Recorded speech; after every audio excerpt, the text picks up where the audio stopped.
I hop off and bring Justin up.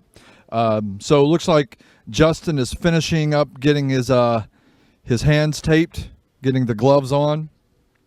He's going to come up here and show some fantastic moves. Hopefully everybody's got their brains turned on, ready to go. Uh-oh, now Justin's doing push-ups. It's too bad we can't get a camera on him right now. He's doing one-handed push-ups. He just got 7 done. Oh, my gosh, with the last 3, he did finger push-ups. 99, 100. Oh, okay. You hear that? He just got to 100. All right, cool. I liked your little burpee thing that you did there to hop up. So I'm not going to waste any more time. We got folks, it looks like, a good number. Keep signing on. It's 5 minutes in. If they're not here by 5 after, then shame on them. It's time to get some knowledge spreading here over the World Wide Web. Folks, please put your hands together. Don't be shy. Stand up even if you want to. And welcome Justin, Cener. Just give you that. Give me that. All right, great. Great introduction. Getting better every time. Appreciate it. Got a rousing round of applause behind me. Wow.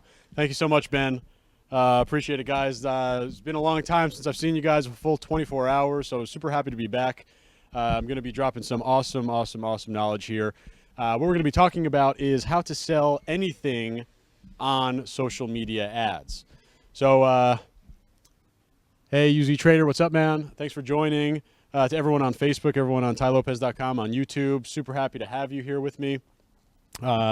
Again, as Zach gave that great introduction as I was finishing my kind of pre-talk workout, my name is Justin Cener.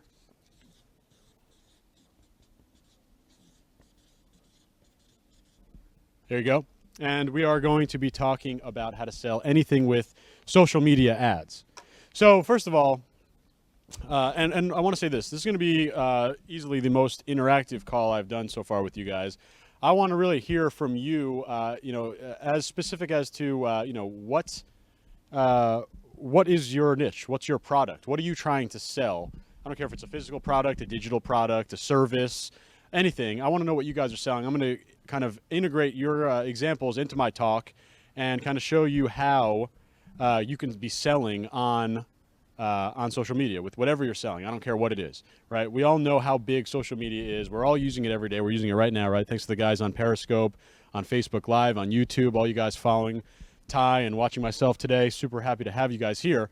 But you guys are using social media right now. So you might not have even noticed, you've probably seen 10, 20, 30 ads just within the past couple of hours by streaming through Facebook, streaming through Instagram, checking out YouTube. Go for it. Facebook, we'll be back in a second. Periscope, guys, thanks for sticking with us. We're going to get started in just a few minutes. But like I said, I want this to be the most interactive call I've done so far. So let me know, what you guys are selling. I see some examples right now. Aaron sells women clothing. Chris sells personal training services. Let's see, wine accessories, travel services, music. Great. Wall arts. These are all great examples. Keep them coming throughout. Give me, specific examples, specific struggles in terms of, your struggle in terms of marketing. And I will, like I said, kind of intertwine your niche with my talk. And, this will be some real super powerful knowledge I'm going to share.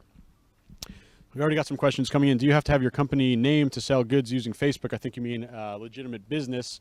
That's always a good idea. I don't care if you're selling on Facebook or not. You need to have a legitimate business registered, and that's going to be LLC, S corp, C corp, something like that. I can't tell you what to do, but you could talk to an attorney. Maybe you can talk to some sort of advisor that is specific with that. But that's a no-brainer, right? You want to have that set up before you do anything. So what do we got? IT services, refurbished computers. Great. Definitely something that you can be using social media ads to do. So let me first define social media ads, because I think there's a lot of stuff. Modest Baus, funny name, and thank you. Appreciate the compliment. So yeah, we're going to define social media ads, right? And first of all, I'm going to define what a native ad is, because that's super important when we're talking about social media ads and really why they're so effective. Now, hey Dennis, what's up? Thanks for joining. Cool. Guys, thanks for coming back on Facebook Live. We're up and down here, so thanks for sticking with us. what we're talking about right now to start off is we're going to define what social ads are, social media ads are, and we're going to talk about what a native ad is. And that's a super important concept that you need to understand. So a native ad is basically an ad type that fits into the ecosystem where the ad is placed. So in Facebook, for example, when you scroll through Facebook on a daily basis, right, you're probably doing it right now, scrolling through Facebook, you're looking at tons and tons of different stories, right? Your friends posting cat pictures, and your uncle's posting pictures of his kids, and your mom's posting pictures of dinner, and blah blah blah. All these different posts. These are all organic posts, and you know exactly what they look like, right? They're going to have some status update. There's going to be maybe a picture, maybe a video, maybe a link that gets shared. These are all organic posts inside of Facebook. Now, a native ad would take advantage of the idea of these typical posts that you see, these organic posts, and a native ad is going to look exactly like a organic post. So on Facebook, the most effective ads are when you actually get your ad right in the news feed. So the news feed is obviously just facebook.com, that homepage where you're scrolling through all the different stories. Imagine being able to interject your product into that kind of stream of conversation. So, you see the cat pictures, and you see, the pictures of your uncle's kids, and blah, blah, blah. And then right under that, you now see a product. And let's say, in a very simple example, if you're someone that likes cats, my job as someone who's selling cat products is I'm going to make sure that native ad gets placed in front of your eyeballs, right? So not only am I going to show it to the right person, that's clearly important. We want to definitely show it to the right person, obviously. That's a no-brainer. But the way that we present it will really affect the way that the ad will work. And that's why these types of ads, the social media ads, work so well. They're so important because, or they're so valuable right now because, the traditional banner ads that you see on websites, right? You're going to have banner ads. Okay. I'm gonna give a little break so we can get our Facebook guys back on. We're talking about native ads, and I see a lot of great questions in here. We're gonna definitely cover a lot of them. Thank you so much. We're gonna cover a lot of them.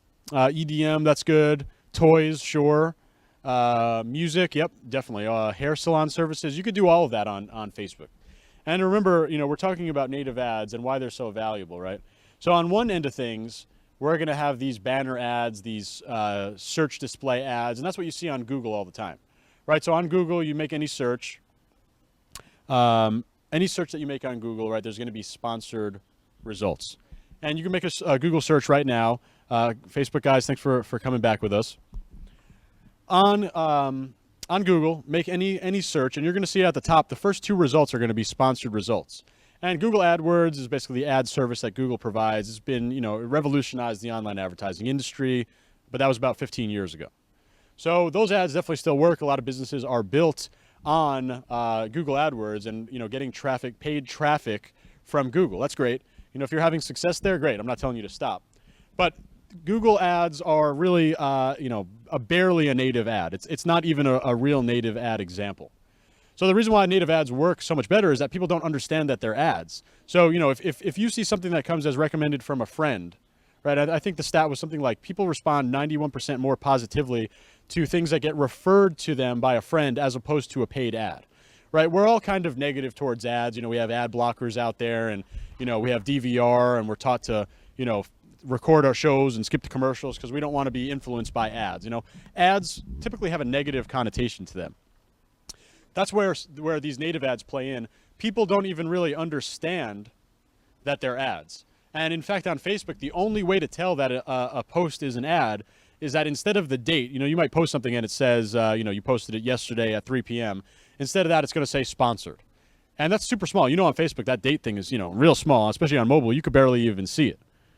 So that's the benefit of a native ad. Facebook has native ads. Instagram has native ads. Pinterest has native ads. YouTube has moderately native ads. What else? Twitter has native ads. The idea of being able to interject your product, market your product without people feeling like they're getting marketed to, that's super powerful. And that's why these social ad networks have revolutionized the online advertising business. That's why Facebook is quickly overtaking Google as the #1 place to go to market your product online.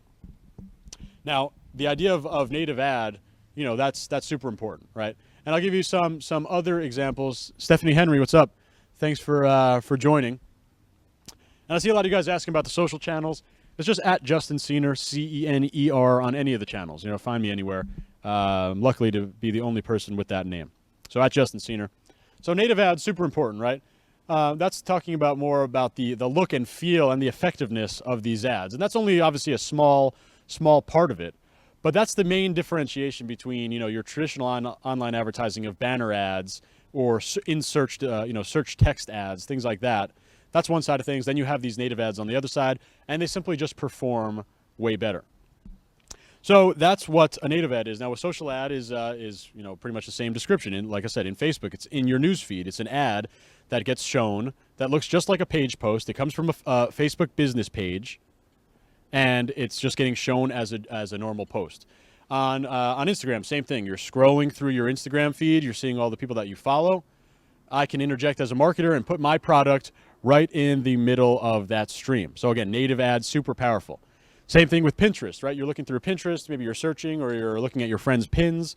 You see all these different pins on there. I can go in there and put a sponsored pin right in front of your eyes. I get to target the same way that I would target on Facebook or Instagram by interests. I'm able to target on Pinterest and kind of interject my product as a sponsored pin right into your stream.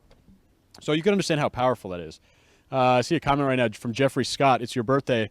Happy birthday, man. Ryan Koenig, I couldn't afford sleeves, so I had to get this sleeveless shirt. I got to sell a few more T-shirts, and then I'll be able to get the sleeved version. Can you help me sell apple pies and Christmas trees? I could help you sell Christmas trees in December. That's about it. I think if you could sell Christmas trees outside of December, you should probably be up here talking instead of me. How do you get approved for Pinterest ads? Jason, that's a great question, and I would say it's kind of tough a few weeks ago, but actually I think 10 days ago they opened it up to the public. So you can go in there right now. Everyone can get approved. You probably have to, before that, you'd have to, show some sort of history in terms of spending online. But now it's open to the public. So, definitely go check out Pinterest now. It's open to the public. That's right. Yes, that's right, Stephanie. It's open to the public now. Anthony, will I be talking about Facebook's? Yeah, for sure. And Ryan, you're right. That's the main reason. Let's be honest. Let's see. Give me $10,000 for truck parts. No, thank you. Facebook dark posts. Yeah, we'll talk about that in a little bit. Selling Amish-made furniture. You probably want to talk to Ty about that. He probably has a little bit more knowledge on there. So, great questions, guys. Keep them coming. I'll try to answer as many as possible. So, what's up, Raymond from Toronto? Thanks for joining. So again, I'm talking about just the effectiveness of why native ads are so great, right? And it's pretty obvious, right? People have a negative connotation towards ads. Native ads do a really good job of making people think that this is not an actual ad. Super powerful. Clayton Purdon, I haven't written any books yet. Definitely on my to-do list. Maybe one this year. Let's see. Any advice for ads for musicians? Well, okay, this is a good transition into kind of the next part of this talk. And this is just the overall mindset you need to have for marketing in general. Obviously, this applies to online advertising. This applies to offline advertising, guerrilla marketing, paid, organic, earned, whatever you want to call it, whatever marketing you want to do. It all comes down to one thing. And that's going to be the match between your product and the customer. That's marketing. That's marketing 101, right? All we need to do is match our product to the right customer. So on Google, the way to do that is, and this is kind of the if you want to call it advertising 1.0 online, it's for you are basically playing on intent. And people go to Google with the intent of finding something. So let's say they want to go, let's say I'm going to look for the Good Life t-shirts, right? Ty's t-shirt brand that, you guys are going to want to be getting your hands on some of these shirts as soon as we make them available for the public. You can check out this one right now on tailopez.com/store. But let's say you're going to Google and you type in the Good Life t-shirts, right? Your intent on Google is to go out and find these t-shirts, right? So me as a marketer, I want to hook into that intent, and I'm going to try to match product to customer. So I'm going to pay for ads on the search results of where people search for the Good Life t-shirts. And maybe a different example would be, here's one that just came in, wall clocks. Someone wants to sell wall clocks. Well, you would do an ad for people that search for wall clocks, right? You're playing on the idea of matching your product to your customer. Now, the same goes for social media ads, except it's a little bit different. We're not working on intent. We're working on impulse. So when you see an ad, when you go to Facebook and you see an ad, you didn't go to Facebook to go and find wall clocks or to find t-shirts or whatever.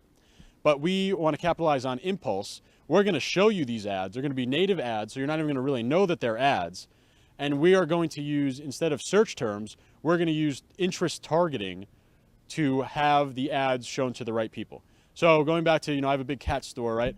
When I want to advertise on Facebook, I'm going to show my cat product to people that like cats.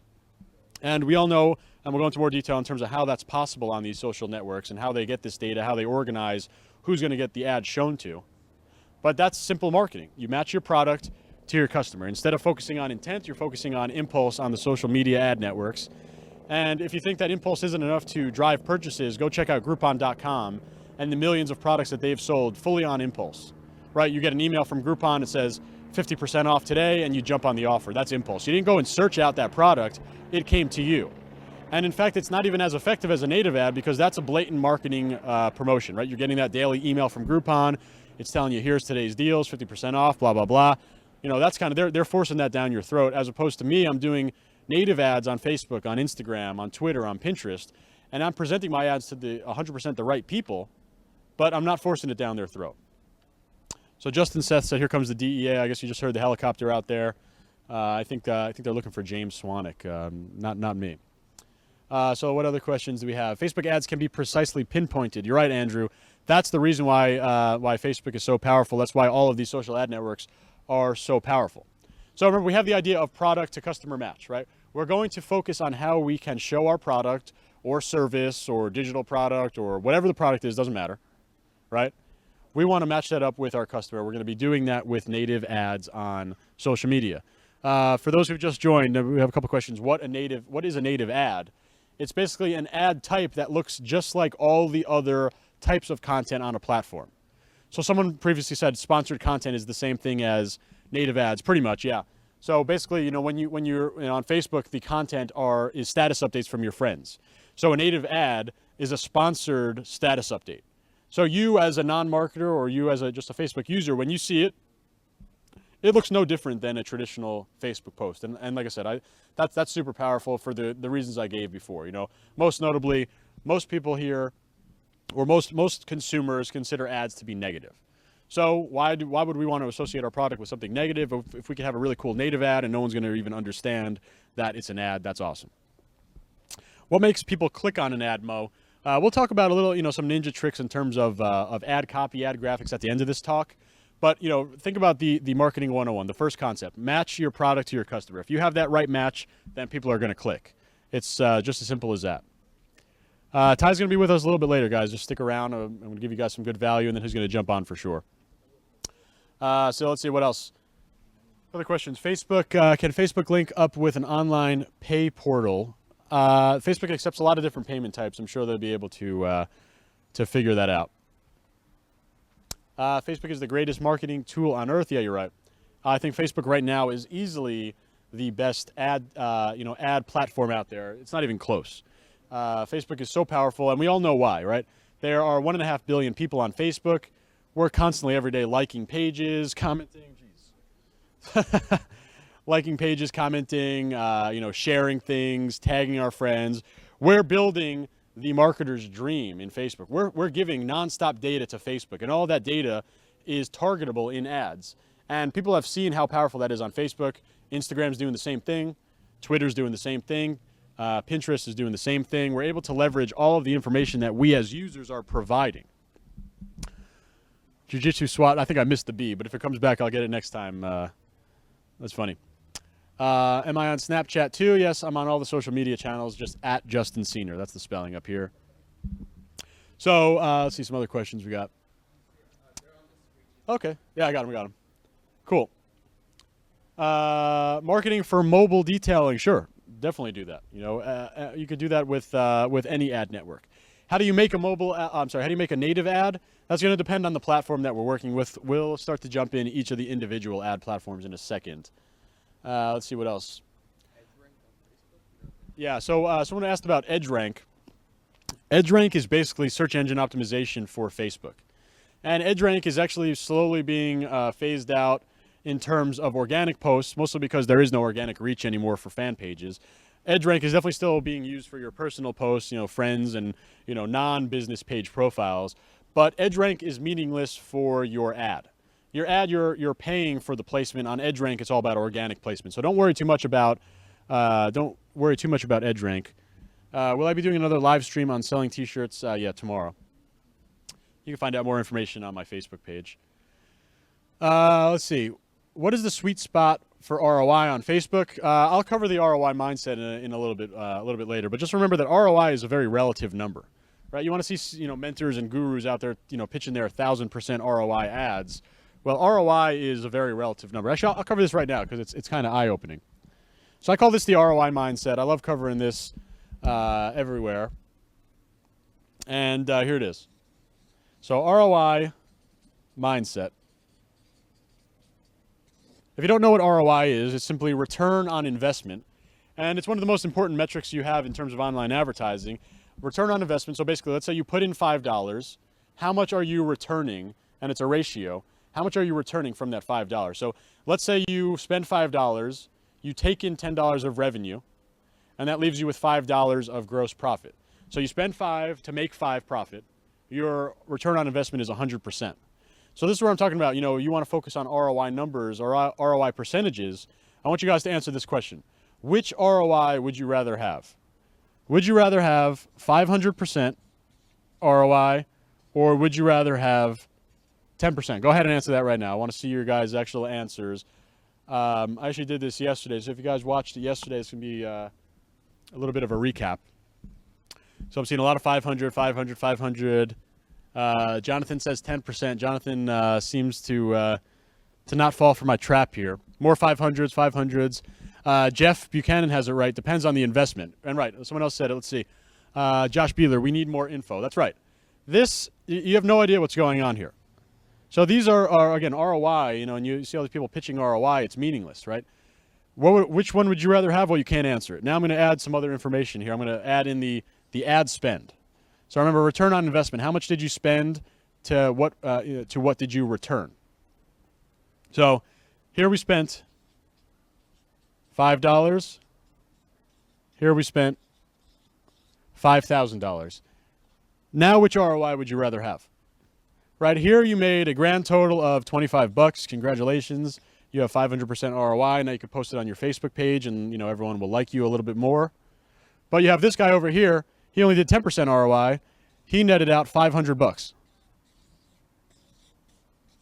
So what would you rather have? Obviously, you rather have the 10%. Basically, my point here is that don't focus on getting huge ROIs. Focus on scaling your ad budgets. You just simply make more money.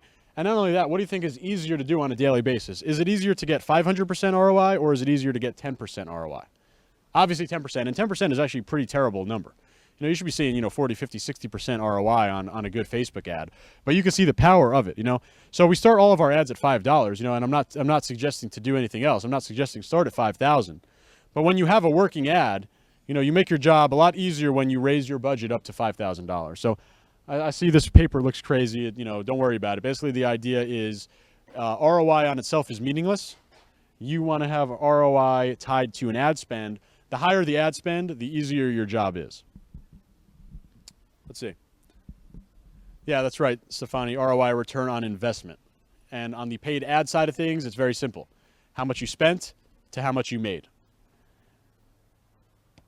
Just don't fall for those higher ROIs. You don't need to go and struggle to get 500% ROI every day. It's not going to happen anyway. So cool. That's an ROI mindset, and actually great transition. I want to talk about mindset in general, and I always start off all my talks about talking about different mindset points, because for any entrepreneurial venture, I don't care if it's selling online or opening a pop-up lemonade stand or whatever you're doing, the mindset is what's going to put you in position to succeed. Marketing is super important. The product's super important. But if you don't have that right mindset, absolutely forget about succeeding. So I already kind of touched on one of them, product to customer match. This is just a marketing mindset, a basic marketing concept that you need to master. If you have a product, you need to make sure that you get the most relevant people to see that ad. Period. Simple as that. So that's the first step of the mindset. We kind of covered that already. Next is the idea of abundance. And this is a really big one. A lot of people are going to say, there's so many competitors in this niche or that niche, or there's so many people offering SEO services, or there's so many personal trainers on Facebook, or or in your area, whatever it is. You need to get out of that mindset and start getting into the abundance mindset. And that means basically there are tons and tons and tons of potential customers out there on these social networks, right? So Robert Smith, yeah, you know how important the mindset is, right? So with 1.5 billion people on Facebook, I think 400, 500 million on Instagram, 300 million on Twitter, 150, 200 million on Pinterest, right? Huge numbers of consumers that you can target. So just if you were all offering the exact same product, which is going to be pretty rare, right? I could go and find another cat store and we're going to have completely different products in our store. But even if you were going to offer the exact same products, don't you think there are enough people out there for you and someone else and 50 other people to have a successful store? Of course. There's Amazon, there's Walmart, they have the exact same products. There's, a Walmart brick and mortar, there's Walmart.com, there's Kmart, there's all these other stores selling the same product. They're succeeding, right? Because they've adopted the abundance mindset. And the abundance mindset is super powerful. It's basically saying that, there is enough customers to go around. So let's see. Yeah. Tyler says, do you make money off of people clicking on ads or actual sales? You pay for the clicks and you get paid for the sales. So you have to go and pay for the traffic, right? But we're talking about abundance, and, talking about paying for clicks, right? There's so many clicks that we can pay for on all these social ad networks. There are billions of people on these ad networks every day. So very, very powerful to start thinking about abundance. If you have an idea in your head and you're super passionate about something, let's say you're super passionate about tennis, but you're a little discouraged because you see all these big time tennis stores out there and you see all these cool tennis products and thousands of tennis influencers and thousands upon thousands of Facebook pages about tennis. And you're kind of discouraged thinking, people have done that already. Well, who cares? Get that out of your head, right? If anything, if you see that there are a lot of people in a niche, they're probably there for a reason, probably because they're making money there. Smart money is not going into a crowded niche and staying there if they're not making money. So that should tell you a lot, right? The big players, they're not concerned about competition. The big players are more concerned with overall audience size. And then, if you're starting a business and you don't plan to be better than your competitor, then you might as well stop, right? You need to shoot to be the best in business. So when you think about the abundance mindset combined with that mindset of being the best in your niche, then you have nothing to worry about in terms of competition. I don't think there's any niche that I wouldn't enter in terms of selling online just because other people are already there. And I'll give you a great example. A couple years ago, I did a sports ticket startup. And, if you were to not adopt the abundance mindset, you'd say, oh, forget about it. Ticketmaster, StubHub, SeatGeek, RazorGator, all of these huge ticket players out there, right? How am I, I'm just an entrepreneur. How am I going to start a business and compete with those people? And sure, you're not going to be able to compete with them off the bat. You're not going to start taking market share away from Ticketmaster, right? They've been going for 35 years. They've been the monster in the ticketing industry. But guess what? There is an abundance of sports fans and concert goers out there. You want to sell tickets? Good. Go ahead and do it. All you need to do is match your product up with the right customer. And there are enough customers out there, enough ad networks out there, enough impressions out there for you to never, ever, ever worry about the idea of something being too saturated or too competitive. There are different products, different ways to present your products, different places to present your products. Even just in Facebook, there are, 5, 6, 7 different ways that you could present your product. We'll go into that in a little bit. But abundance mindset, super important, right? So far we have product customer match, number one mindset. Number two is the idea of abundance. There's never going to be too many competitors in your niche. I don't care what it is. A service business, physical product business, it's great. Gerardo Cortez is employing the abundance mindset right now. Good job. That's great. That's the first step to being a winner. Let's see. Robert Smith says, would you suggest finding a successful trend to start with, or step out in faith seeking out abundance, creating your own trend? I like capturing trends for sure, but the danger with a trend or a fad is that it could go away, and you don't want to build a business on something that's only going to last 3-4 months, right? You want to have an ongoing business that's going to last 3, 4, 5, 10 years. So, I think it's great to capitalize on current trends and things like that. Would I want to build a business? One I see popping up a lot are, shirts about the upcoming presidential election campaign, right? Or the campaigns and, all that stuff. Well, obviously it's going to be a super hot topic from now until November, but what happens on November, 20th or whatever, when all the elections are done? If you built your store just simply on, this hot trend, then you're kind of setting yourself up for failure after the trend goes. So sure, you can make some money in between, but, it's not only about making short-term money. We want to have a long-term revenue stream here. So I would say if it's a long-term trend, go for it. If it's a short-term trend, stay away. Hey Justin, what if I run paid ads on Facebook but no conversions coming in, only a little bit of engagement? Well, there are a couple things that you could do in terms of kind of analyzing your ads, right? Obviously, sales would be the best thing that you'd want to do. Hey Dylan, what's up, man? How's your cat today? Sales would be the number one metric you'd get, right? Obviously, we get sales. We're spending $5. We make $10 in sales. Great, we're doing good. But not all ads are going to turn into sales. I mean, I still have a ton of ads that I launch every day that don't work, and that's okay. But to launch ads blindly, that's where you get into trouble. And this is for any ad network. I don't care if it's Facebook, Twitter, Instagram, Pinterest, whatever. So when you're going back to your question, you didn't get a lot of engagement, right? So if I see an ad that doesn't get a lot of engagement, and that could be likes, shares, comments, doesn't necessarily have to be clicks and purchases. I get a lot of engagement. That tells me that I've got the targeting right. Like I'm showing this to the right people. They're engaging with it, but the product isn't good enough for them to buy. So I'm going to need to either redo my product customer match, either on the product side or on the targeting side. I'm going to have to reset. In your example, you're not seeing any engagement at all. You're not seeing any conversions. Then you don't have the targeting right. You're simply not showing your product to the right people because they have no incentive, they have no desire to click or interact with your ad because you're not showing it to the right people. So kind of go back to the drawing board and look at your interest targeting again and restart.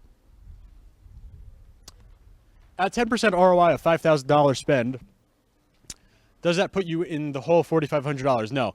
10% ROI, return on investment, it's the way you're thinking about it, it would be 110% ROI. 10% ROI is profit. 1% ROI is profit, right? 0% ROI is when you just get your money back. So you don't have any return. You just get your money. Getting your money back isn't a return. You know, that's just your investment. What book do I recommend? Clayton, The Millionaire Fastlane. I just finished that. It's, you know, pretty eye-opening. It's great. Dan says Justin likes cats. How did you know? You're right. How about high commission affiliate marketing like web design service? I know a ton of affiliate marketers and they're all absolutely crushing it on Facebook. If you ask any big internet marketer right now in the affiliate space, they'll all tell you Facebook, outside of their email list, they'll tell you Facebook is driving the most amount of sales.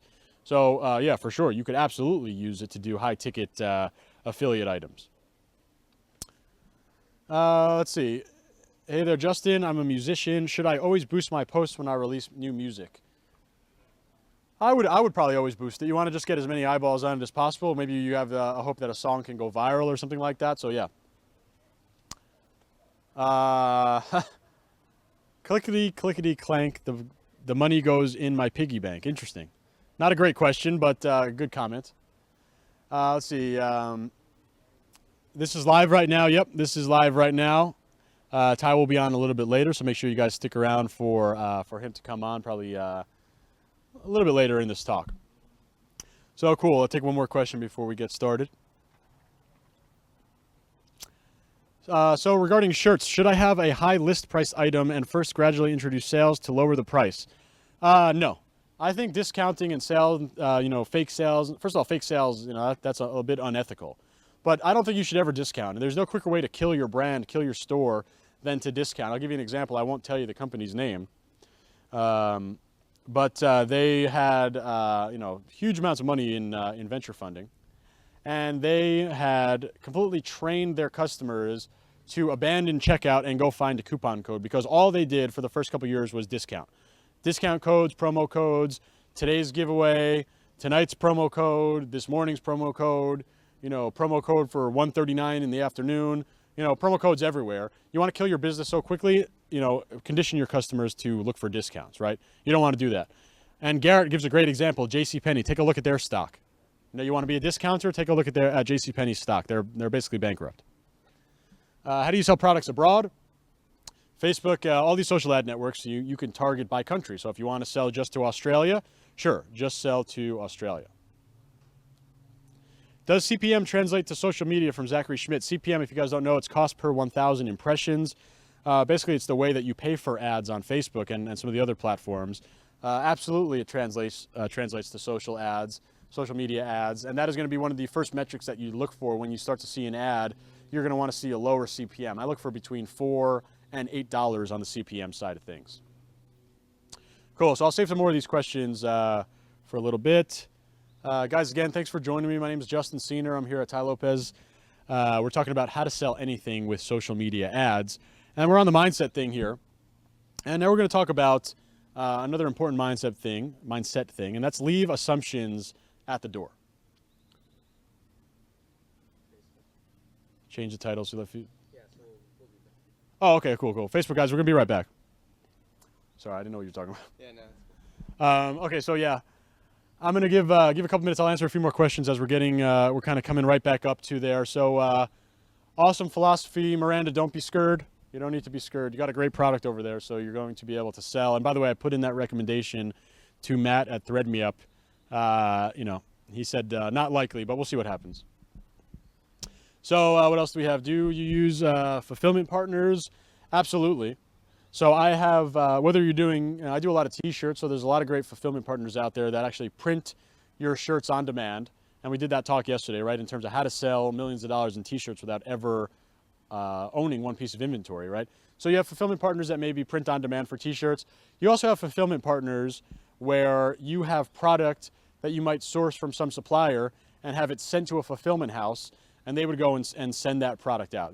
That's certainly a good strategy. You could also do fulfillment yourself. You pick and pack the stuff out of your house or, wherever you're working out of and send it there. Can you go back on the CPM and explain in more detail? Well, CPM is the idea of how many people or what the cost is to show your ad to 1,000 people. So I don't care if it's on Facebook or if it's on Instagram, whatever, they're each going to have their own CPM numbers. Again, CPM is cost per, I think it's mille or something. It's the Latin word for 1,000. So 1,000 impressions. On Facebook, for example, you pay based on the CPM. So if your CPM is, let's make numbers easy. Your CPM is $5 and your budget is $5. And remember that CPM means the cost per 1,000 impressions. So if it's a $5 cost and your budget's $5, then you're showing your ad to 1,000 people. It's as simple as that, right?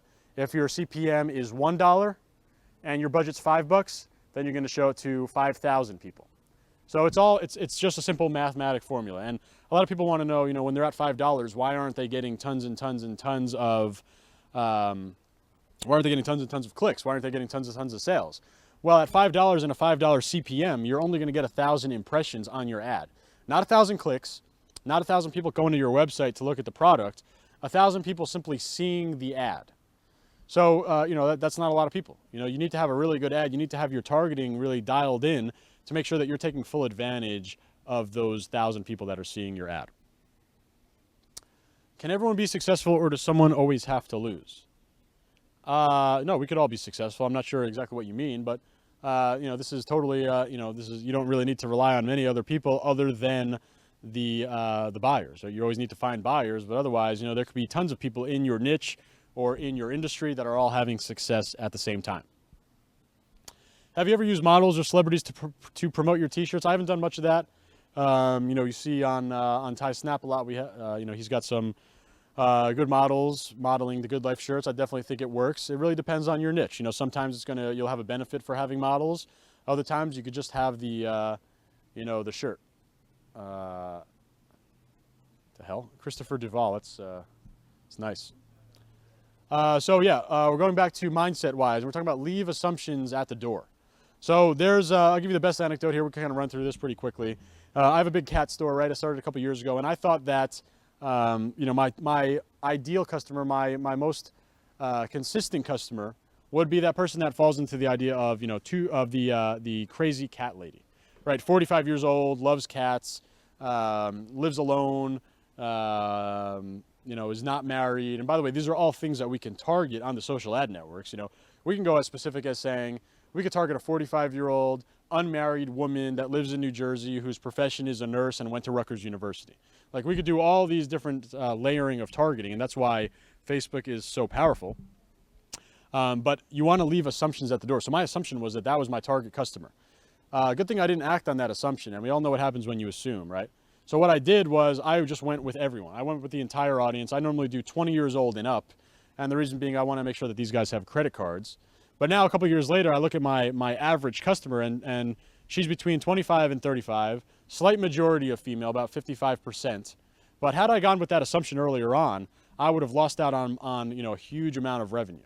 So the point here is that leave all of assumptions at the door. If you have an assumption about your business or your customer, let the data tell you. So run some small ads and see who's clicking, who's interacting. And on Facebook reports, on any of the reports, in fact, on Instagram, Facebook, Twitter, Pinterest, you could dial in and actually see who's clicking down. You drill down into your ad, into the report. You could see the age groups that are clicking. You could see the genders that are clicking. And then you could let that data dictate your next move. But don't go into anything with any assumptions, right? You want to make sure that you're going and letting the data speak for itself. I can't stress how important enough that is. That's $1 million decision that I made, luckily on the right side of the decision, to not act on that assumption. Cool. So take a couple more questions. What's the best thing to sell on social media? Anything that people are passionate about. So when you could scroll through your Facebook and your Instagram today, and you'll probably see, you could probably pick out a couple of themes. Pick out a couple of themes there of things that you constantly see people sharing. Probably animals, pets, sports, hobbies, interests, maybe even their job. Anything that you can tie into passion points. That saying, cash in on your passion. That's exactly right here. People are obviously super passionate about things, and they let everyone know about it on Facebook. I don't need to tell you about how many baby pictures you see on Facebook, right? You see it every day. So hook into things that people that are passionate about, and then you'll be set up for success in terms of selling. Robert, yeah, that's right. Stats instead of assumptions. Assumptions are worthless. Do you need a Facebook page for native ads? Yeah, you need a Facebook page for any advertising on Facebook. You need an Instagram account for any Instagram advertising. Same thing for Twitter. Same thing for Pinterest. Let's see, what else do we have? How should I start my own company? You should just go and start it right now. Find a product that you have some passion about, or a service that you have some passion in terms of providing it. And then remember that marketing 101 concept. Match your product to your customer. Don't overcomplicate things here. So we're still in the mindset section here. And we're talking about how to sell anything with social media ads.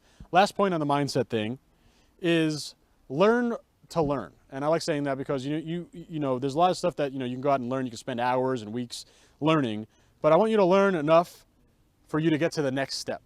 So in this case, there's going to be a lot of stuff. You might get overwhelmed. You might be feeling some analysis paralysis, right? In terms of just there's too many things out there, too many ad networks. Pick one to focus on. So I'm going to jump into the ad networks in a second. We're going to talk about Facebook, Instagram, Pinterest, Twitter. Just pick one, right? Learn what you need to do to get a Facebook ad up. Start optimizing your ads. Start looking at the data. Start mastering Facebook ads. Start succeeding in Facebook ads. Then go on to Instagram or Pinterest or whatever. You don't need to go all at once, right? Learn what you need to learn and then go do it. And then learn what you need to do and then go do it. And then learn what you need to do and then do it again. You don't need to do everything at once. It's going to take too long. You could sit here learning forever. Take what you learn and actually make action on it. So we were doing some videos yesterday for the accelerator program, and it's a great example, right? We give some really actionable advice for our people in the accelerator program to go and take action on that, and then go back to the video library in the accelerator program and go to the next step and learn something else and then implement that. You want to definitely be investing in knowledge, but you need to also be putting that knowledge into action. Modest spouse, do I have a similar example of what? I guess I didn't see your first question. Let's see. Geographical ad targets. Can you target specifically by ethnicity? You can't target by ethnicity, but you can definitely target by location. So maybe there are a lot more people of one ethnic group in a certain location. I guess you could target it that way. Let's see, what do we have? Jamie Morley, where do you design t-shirts? I get a designer to design my t-shirts. So you can find designers in a variety of places. You just look for freelance designers. A great place to find that would be upwork.com. Monique Jackson says, it's literally a few clicks away. Just do it. You're right. Just go. You could, you all have Facebook accounts, especially everyone watching on Facebook Live on Tai Lopez Facebook chat. Thanks for sticking around with us. You guys clearly have Facebook accounts. You can go to facebook.com/ads and go and do that right then. What audience do you ideally target and why? That's going to depend on your niche, right? So for my niche of cats, I'm targeting people that like cats. I have another store about nurses, I'm targeting nurses, et cetera, et cetera. So if you want to target I don't know, let's say doctors, you target people that make up the doctor's audience. If you want to target people that like music, then you target people that like music or the specific type of music that you're offering. Again, it's just as simple as it sounds. Match your product to your customer. And the social ad networks, they have a lot of options for doing that. Clayton, do you mentor people personally? I do have a coaching program, and I teach people one-on-one some of the concepts that I'm sharing with you today. Do you sell contrasting products? No. My stores are all niche focused, and I think there's a big advantage. I talked about the niche focus, earlier, and I really covered it a lot yesterday. There's a huge benefit of having a niche focus, and that is when you drive people to your site. Let's say I'm driving cat people to my cat site. I already know that they are going to be at least interested in all the products on my store. So I'm going to have a higher average order value. I'm going to have a higher average order quantity per order checkout, right? So by providing lots of relevant items in my store, I'm making my advertising dollars work better for me. Clayton, yeah, it is. You could find me on Facebook like this, Justin Cener. You could search out Cener Shopify Mastermind, and there's a lot of information on there for what you're looking to try to do. I feel like I'm not learning anything here, Brent, and I don't think you're paying attention. What is the minimum budget to get started if you don't have too much money? $5 is all you need to get started on all of these ads, So $5 to start. Now remember the ROI example. No one's making a lot of money on $5, but $5 is all you need to start. And we're not talking about throwing money blindly. If you have an ad that starts working, it's converting you leads or sales or sign-ups, whatever you're looking for, then you start increasing the budget. But you only need $5 to start. Let's see. I am young and starting a new business. I know that you have to reinvest into the business at the beginning. When do you know when to start investing in other venues? Well, on paid advertising, it's very, very, very straightforward. Clayton, sounds good, man. I guess I'll be talking to you. So on paid advertising, we're in a great spot to reinvest because you're only going to put more money up when an ad is working. So remember this example, we start at $5, we'll scale up when the ad is working. So it's pretty much a cash flow positive business. So as you start making more sales, you reinvest in your ads. And this is going to be an ongoing basis until your ads stop working. You again, going back to this example, imagine if you were spending $5,000 a day in ads, you could be making a lot of money. So you want to keep reinvesting your money in ads because ads directly pay you back, especially if you're selling some sort of product that people will check out, on an online store. It's as simple as putting money into the ads, taking money out in the sales. Let's see. I'd love to have you as a mentor. Thank you, Jonathan. Appreciate that. It means a lot. Do you see ThreadMeUp struggling to handle the load of new customers they're about to gain? Aaron, absolutely not. They have some huge power sellers, myself included. They have I'll tell you a little bit about ThreadMeUp. They don't own physical printing machines. What they are, they're more of a technology company. They hook into all of the print shops around the country. They'll never be able to run out of capacity. They have people begging to get onto their system. So no, they're going to easily be able to handle all the volume that I drive and all the volume of the other big power sellers and all the volume that you're going to drive and all you guys that are watching and are going to start your t-shirt store. Don't worry about the volume. They're going to be able to handle it for you. I wouldn't recommend them if they couldn't. Can I market other products already on Facebook and make a commission on it when it is sold? Yeah, absolutely. I touched on this before. Affiliate marketers outside of their email list, they're making the most money on Facebook ads. Can I start this from outside of the U.S.? Can I start it if I'm a student? From Haj Omar, yes, you can. Yeah, absolutely, you can. Advertising costs money. I understand that. Say the business just started and the budget is literally $0. What's the best way to start your business? Well, there's paid traffic and there's organic traffic. The reason I like paid traffic is because it works a lot faster and money loves speed, right? So we don't want to be waiting for organic traffic to come in. Organic could be SEO, it could be word of mouth, it could be, your friends, family, peers, coworkers, things like that. But the problem with that is it just takes a lot longer. So if you're going to start with no money, then you're going to have to just do it the old-fashioned way, the guerrilla marketing way. Go out there, put some sweat equity into it, get people to see your product however you can, get press, get articles written about you, do partnerships. But I don't recommend it. I recommend going the paid route because, again, money loves speed, move a lot quicker, make a lot of money much quicker. Do you send them to a landing page or straight to your sales page on paid advertising? Great question, Jorge Robinson. it's a huge wasted opportunity to send people to your domain, just the .com. You want your ad to be one-to-one. You match one product up with one ad. So you're always sending them to the product page or the sales page, the landing page, whatever you want to call it in your store. If you have an e-commerce store, it's the actual product page. And the reason that is, first of all, the idea of congruency. When people click on your ad, they want to see exactly what the image they clicked on. They need to see that exact image. So not only are you going to send them to the product page, you also absolutely have to send them to a product page that has the exact matching image that you showed on your ad. So if you're presenting, let's say you have t-shirts, right? And you have a red t-shirt, a blue t-shirt, a black t-shirt. You promote the black t-shirt in your ad, they better be landing on a page that shows the black t-shirt first. That's the idea of congruency. Your ad will just simply be more effective that way. I'm passionate about helping people get healthy.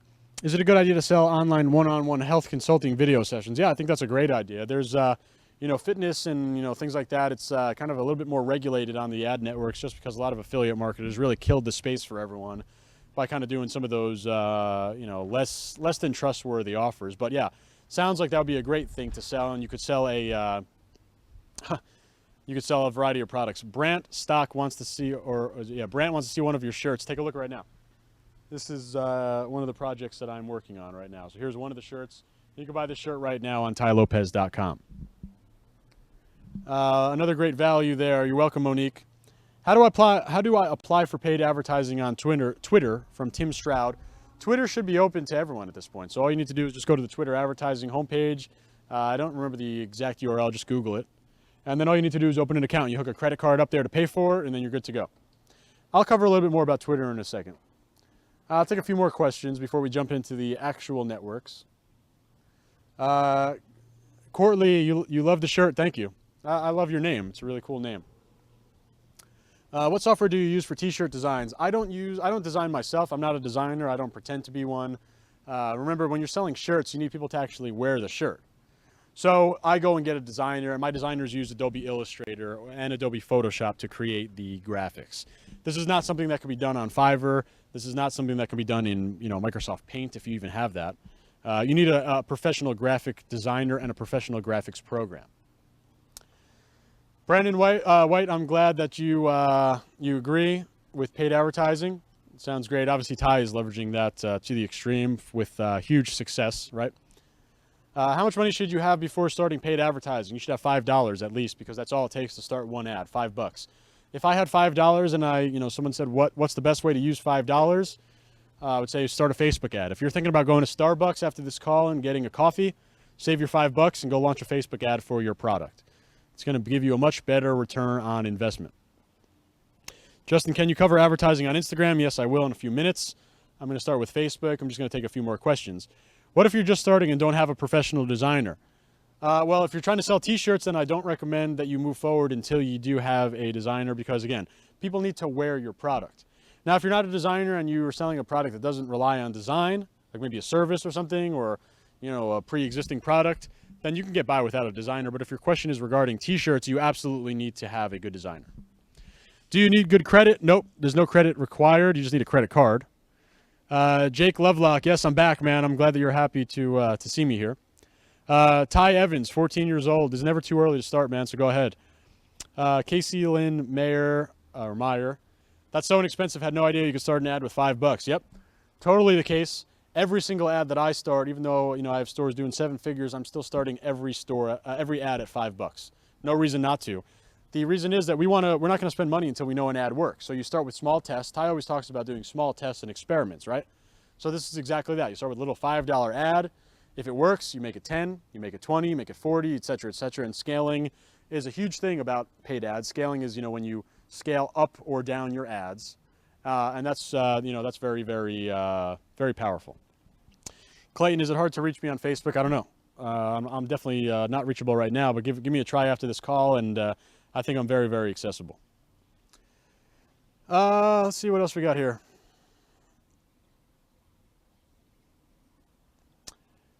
Do you recommend that I start doing Facebook ads for my clothing store?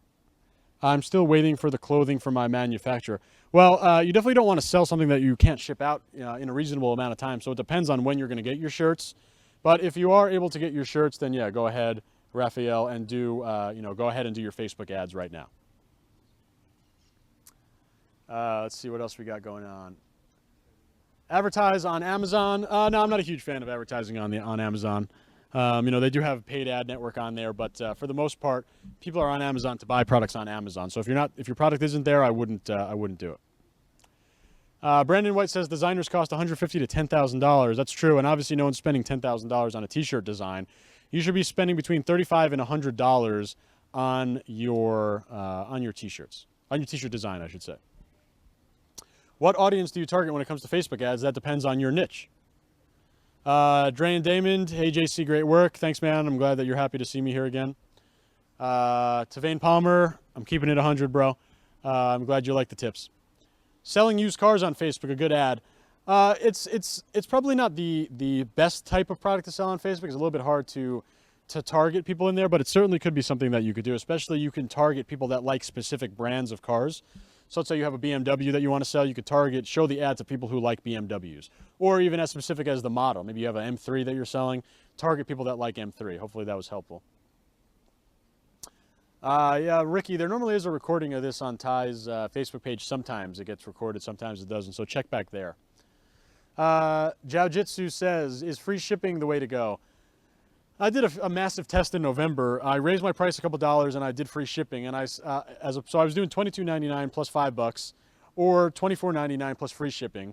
And while the conversion rate did increase a little bit, I made less money overall. So I don't think free shipping is as big of a hook as it used to be. So it's not necessary to do free shipping. And in fact, you probably make more money with charging shipping. Is a funny t-shirt a niche? No, it's not a niche. A funny cat t-shirt would be a type of t-shirt you would have in the cat niche. But funny t-shirts in general are pretty hard to sell. You want to attach some sort of interest. That's the power of Facebook, right? You're able to target all these interests and all these ad networks. And I promise we are going to get into the ad networks in a second. But when you attach your product to some sort of interest, that's where it gets really easy to sell. If you have a brand already and you want to make more sales on your shirt, I'm not sure what you mean, Stefan. Why don't you continue that question? Where should I go to get my logo printed on New Era snapbacks? I'm not exactly sure. I know ThreadMeUp is rolling those out in a couple months. I'm not sure if there are any other places. Am I too old to start training at age 46? No, absolutely not. There's never, and Ty says this all the time, there's never a too young, there's never a too old. How did you learn to do this? I invested in myself. I invested in courses. I invested in masterminds. I invested in programs like Ty's Accelerator program. I got myself around people like Ty's level that are just absolutely crushing it. So, there's no way around it. None of us are born with this, none of us was born with this knowledge, right? We have to go out and actually go and learn it. So, let's see, we got any other questions? I want more downloads for my video games from Tommy Woodfin. Okay, then a very easy ad that you could do is target people that like some of your competitors' games and run an app install ad on Facebook for people to actually go and directly install your app through a Facebook ad. Can you tell us what company you use to manufacture your shirts? Yeah, I've been mentioning them a couple times. It's called ThreadMeUp. I don't have any affiliation with them other than the fact that I use them a lot and I really like them. Where can you share samples of your old or current ads? It's unfortunately not something I could do. I normally do over-the-shoulder webinars. I'll give you some information on that at the end of this call in terms of how you can find that. I'm actually doing one tomorrow. But, I'd love to show you some, just can't really do it. Let's see. Has Facebook ads ever not been the answer? Yeah, definitely. There are some products that may or may not work on Facebook ads. Remember, you want to hook into the benefit of what Facebook gives you, and that's all this demographic information. So for the most part, you're going to be able to find some combination that will match, that product customer match for you. Okay, what else we got here? All right, a lot of other good questions. I'm going to, guys, repost them as we go on. I'm going to move on to the next step just because took a lot of questions so far. Definitely good questions on here. And guys, thanks again for joining us on Facebook, on Periscope, on YouTube, on TaiLopez.com. Again, my name is Justin Cener. We're talking about how to sell anything with social media ads. Sarit, it should be shirts.justincener.com. I think I gave that link out yesterday. So now we're going to actually talk about the individual social ad networks that you want to focus on. And more specifically, we're going to talk about examples of each one. So we're going to start with the best and biggest, and that's obviously Facebook. So as I mentioned, you guys all have Facebook ads.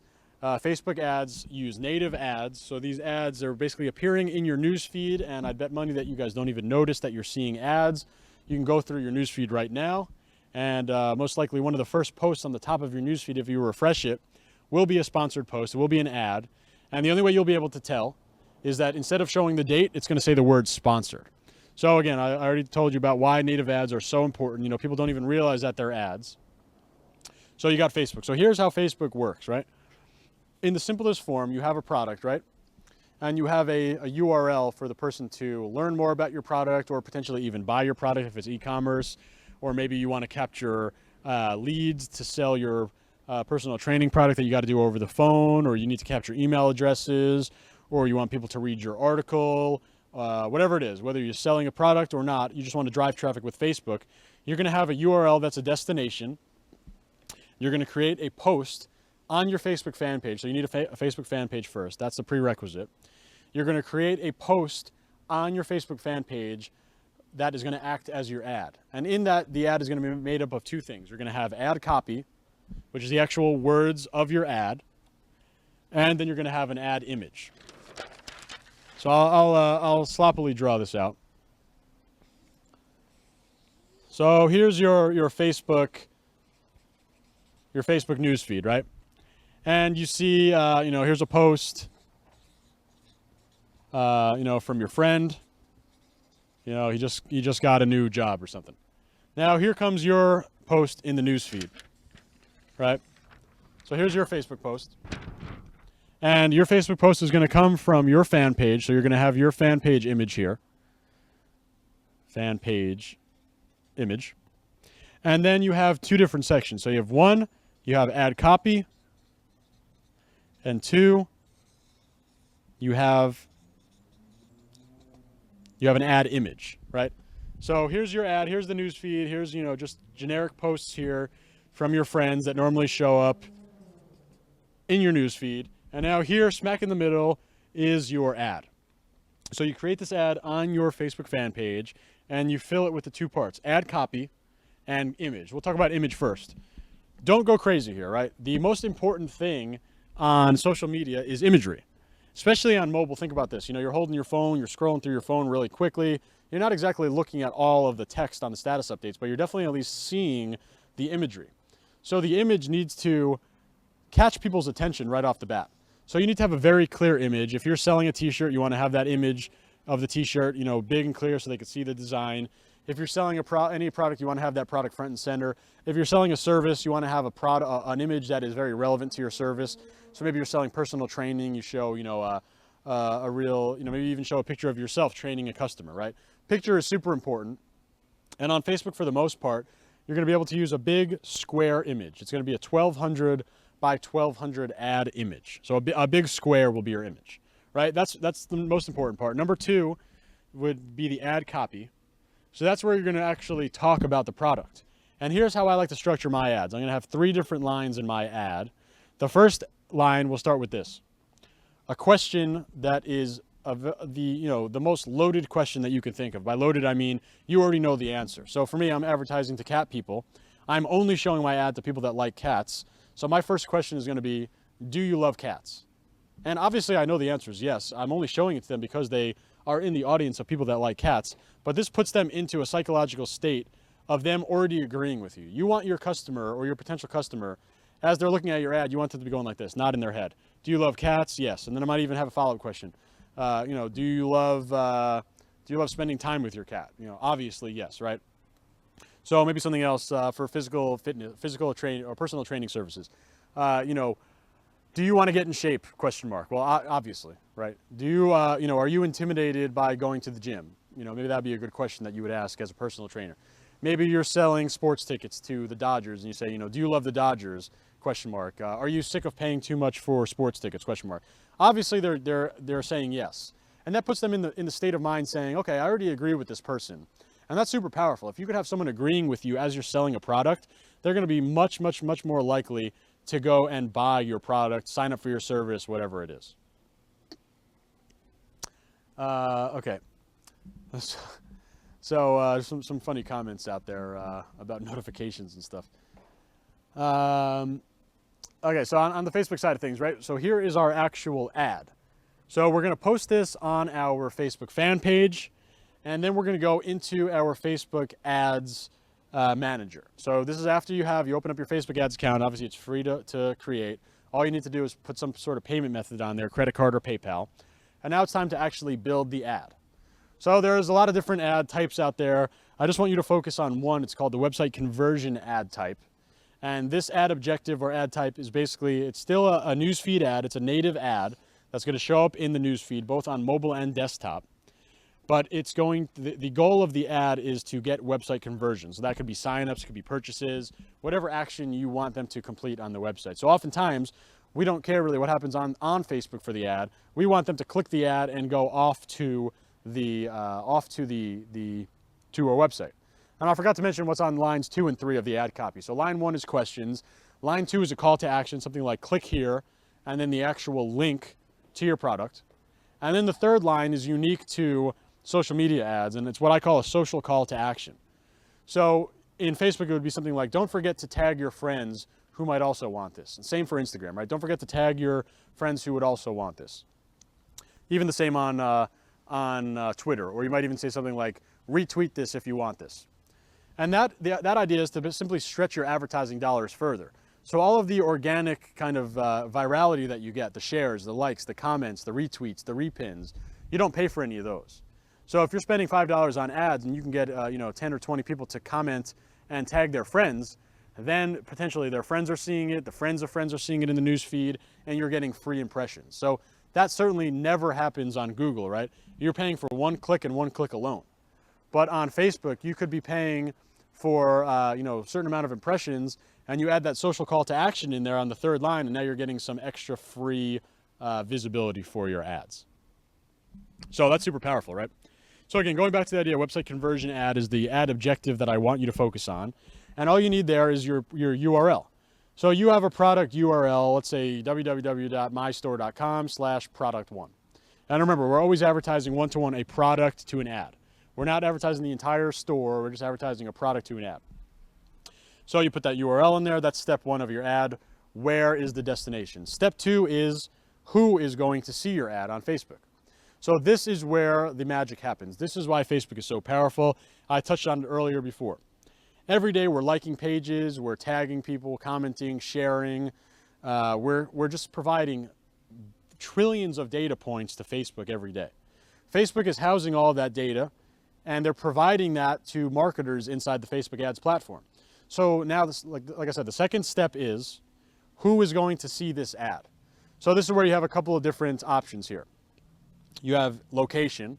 So you could go as general as country or as specific as zip code.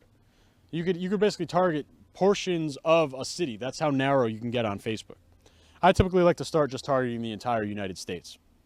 You have age group. So you could do anything from 18 all the way up to 65 plus. So I like to do 20 to 65 plus because, I'm not so sure if 18 and 19-year-olds definitely have credit cards. At 20-year-old, I'm making a pretty good bet that they're going to have a credit card and they could purchase my product. So you got geographic location, you have age. You could then do gender. You could do males, females, or both. Unless I'm selling a product that only would make sense to one of the genders, I'll go with both. And then that brings us to the most important part. It's what they call interest targeting. And this really determines who is going to get shown your ad. So there are literally millions and millions of interests on Facebook. And most of the time, interests are mapped to fan pages. So you see a fan page for example, Tai Lopez, right? His fan page, he's a targetable interest inside of Facebook ads. Let's say, you like the New York Yankees. The New York Yankees are a targetable interest inside of Facebook ads. Smaller example, let's say there's a page called I Love Cats. That's a targetable interest inside of Facebook. So now it's time to go into the Facebook ad. You know, you might do some changing in terms of geographic and age and gender, but for the most part, everything is getting done inside of this interest box. And it's simply a box that you'll start typing in different interests that you want to target. So at the very broad level, if you want to target cats, you type in cats. You know, maybe you want to target a specific breed of cats, you could do that. Maybe you want to target people by job title, right? So if you want to sell a product to teachers, wouldn't it be great to just target and show your ad to people who self-declare as teachers? And you know, I have my job title in there. You probably have your job title in your Facebook account. That is targetable inside of Facebook ads. So with that idea, I want to target teachers. I'm simply using the job title section inside of Facebook ads. And this is just simply a demographic that is just a targetable interest, just like any fan page. And I can go in there and click in and search out job titles of just people who say they're teachers, or first grade teachers, or science teachers, or in another niche, dentists, or in another niche, nurses, or whatever it is, right? There are so many targeting options inside of Facebook. Remember, trillions of data points are getting sent to them every day. There's 1.5 billion users on the site. You're going to be able to find that product to customer match. You might not hit it right off the bat. And like I said, there are thousands and thousands of combinations of interests that you could target. But all you need to do is set up a plan to say, okay, I'm going to target these. Maybe it's going to work. If not, I'm going to move on to the next one. And I'm going to test these. Maybe they're going to work. If not, I'm going to move on to the next one until you find that product customer match. So it's very, very straightforward to use the Facebook ads platform. You know, you don't need to have any technical knowledge. You don't need to be a developer. You don't need to be a programmer. You don't need to worry about any of that. All you need to do is match up your targeted interests with your product. So why don't you guys throw out some products or services that you guys want to market, and I'll give you kind of my first thoughts on how you would start targeting them in a Facebook ad. So go ahead and post them up in the comments. Give it to me in Periscope, give it to me on Facebook, give it to me anywhere. I want to hear more niches or more products, and I'll tell you exactly how you can start and build your first ad. Let's see. So someone says dogs on Periscope. Okay, so dogs. Dogs is a huge niche, right? I might get started by advertising to people who like specific dog breeds. So maybe I have a product that could speak to any dog lover, but I'm going to start and organize my tests by doing something like I'm going to show it to interests that are related to pit bulls, and I'm going to see maybe people who like pit bulls. Maybe they're going to, it's going to resonate with people. Okay, so movie shirts, super easy example. So let's say you want to sell a shirt about Star Wars, and first of all, we're not going to go into the legality of can you do that or not, but you're going to want to make sure that you could always legally sell the product that you do. Make sure you have the rights to do it. So you want to sell something to movies, you go inside of your Facebook interests, and you start typing in the movie. So it's as simple as actually typing in the title of the movie. Maybe you're going to put in Star Wars. So maybe you're going to try Star Wars Episode 4 as your first target. Maybe that's going to work, maybe it's not. Maybe it doesn't work, you try number 5. Maybe that doesn't work, maybe you go away from the movie titles and you start targeting the characters. You go in there and search Yoda and search, Luke Skywalker and blah, blah, blah, right? All these different types of targeting. What else? Someone says video games. Easy, right? You want to sell video games? Target it to people who like a lot of different video game interests, right? If I like Super Mario and Sonic and, Halo and blah, blah, blah, then there's a pretty good chance that I'm a video game lover. So if you're selling a video game related product, you want to be showing it to video game lovers. What else do we have? Meal prep services by Ismail Gemra. I'm sorry if I'm mispronouncing that. That's a great one. And we all know who takes advantage of meal prep services, and we all know who likes doing meal prep, right? Fitness, bodybuilders, CrossFit. So you would target interests that are related to that. Again, it's going back to that first concept. You match your product to your customer. So you got to think about who your ideal customer is, put yourself in their shoes, and start thinking about the types of products, the types of things that they like on Facebook. That's how you'll target them. Let's see what else. So artwork. Artwork is a very general niche, right? I think if you just have some general art that's nice, you're going to want to target people that like art. But if you have art that's about a specific interest or niche, let's say you have a really cool piece of art about, cats, right? You have a cool cat drawing, then you'd want to target people that like cats, right? You want to lean on that interest. That's what Facebook and all these social ad networks are for. IT service, you'd probably want to target business owners in the technical space, and you could target people by job title. So you can go after job titles that would be relevant to you. Space Cat shirts, Ben. That's pretty funny. I have a Space Cat shirt on my store. Hey, Justin. Hey, Maya, how's it going? Good, how are Got you? a special guest here. Hey. Last time I was the freeze frame for Facebook, so that wasn't that good. Hopefully you get stuck in there again. That Yeah. would be cool. No, I don't think so, unless they restream it. Ty's going to come on in a few minutes, so I thought I'd just like interrupt you. Okay, perfect. I love getting interrupted. Is this on, or do I share with Justin? We have to share. Okay. I'm okay with sharing. Okay, cool. So we'll just go back and forth. Yes, get my leggings, definitely. I'm in, these are Nike. Sweet. Yeah, and you have a good life vest. Charlotte calls that a vest, by the way. This is actually a vest. It confused me when she said I wanted the vest. I wasn't sure. I guess it's maybe an overseas type thing. It is. It's British, and I was hoping that you could just I want her to get like an actual good life, like actual vest, like this. Like, don't you think that'd be good? That would be great. So Ty will be joining us in a few. Another great value there. Boom. Totally. Show us one of your shirts. Someone's yelling at you. But we're getting the questions up. Oh, okay. Why is Facebook frozen? Just the questions are for some reason. Oh. Still going. Okay. Oh, but it's right there. right Someone inside. said I'm hammered. What do you mean? Like I'm drunk? Wasted. Hey, Ben. How are you? Look at these special guests we're getting. Come on. Oh, show your shirt, Ben. Show the shirt. Show your shirt. Ta-da. Yes. One of, like, the materialistic things. Knowledge. That is fantastic. That is very fantastic. By none other than yourself. Oh, I'm on the mic now. Justin did not. I did. I came up with it. That's why. Oh, he said none other than yourself. Yes. Yes. Okay. Well, Thanks, guys. you're welcome.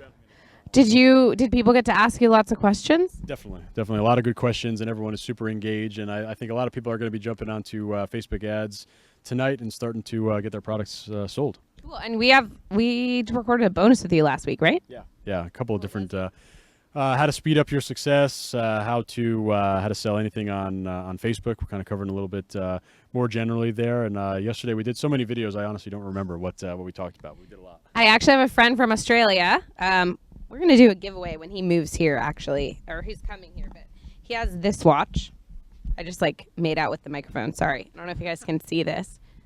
Can you see it? I'm like, hi, I'm the worst watch model ever. There you go.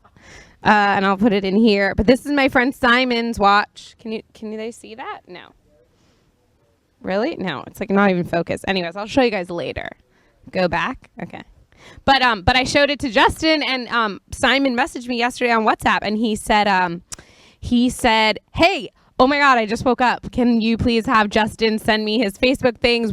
He's like, we're spending lots of money on Facebook for our watches, which they're kind of blowing up on Instagram, but he's wanting to do Facebook ads. He's like, I'll send Justin a watch. It's fine. I was like, sure, I'm sure he'll do that. So anyways, if you have any type of really apparel or fashion or something like that, I think that whatever you're teaching about Facebook ads related to t-shirts would apply to other categories. Totally. More than just apparel too. Any product. Facebook is so big, so many targeting options that you'll be able to find your customer. It might take a little bit of digging if it's not as the apparel items, and the interest related items are very straightforward. But Facebook is overtaking Google, and everyone knows Google is the place for any business. So it doesn't matter, apparel or not. You can definitely use Facebook.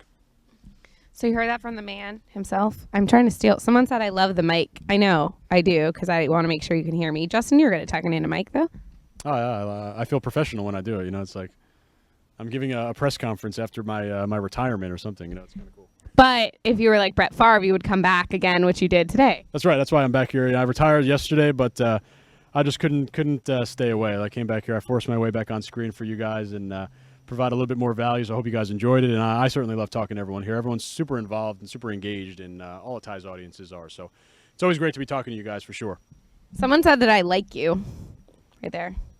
You guys, Justin's engaged, so no, he's hands off. You know that I sent an email out that my subject line I sent out was why I have a crush on Conor McGregor, and I literally got 5 emails back being like, Maya, back off. He has a girlfriend. I'm like, whoa, guys, I'm not actually going to pursue Conor McGregor. Don't worry. So I don't have a crush on you. Okay, so I hope that's fine. It's kind of insulting, I guess. I'm sorry. All right. Well, thanks, Justin. Did I cut you off? Do you need to put anything up on here for like ways to follow you or whatever? Sure. I'll put. I know a lot of you guys have been asking how to find me. I'm just gonna put my. Luckily I have a challenge. The hardest thing all day that I've done is actually pick up this piece of paper and have it stick over there. Hey, But little things. just on all the social channels, I'm just the same. Just at Justin Cener, Facebook, Snapchat, Twitter, Instagram, whatever. I'd love to connect with you guys, and definitely, if you check me out there, you can find the info for that webinar for some of you guys that were here yesterday. So take a look. I'd love to connect with you guys, and hopefully I'll be back to give you guys some more next time. We'll for sure have you back. And also, for whoever says I don't have social skills, tell me about that. What do you mean? Wow, Tony. Are you saying because I'm cutting you? Oh, it's probably because I'm cutting you off. Right? What a nice comment. That's okay. People are fun.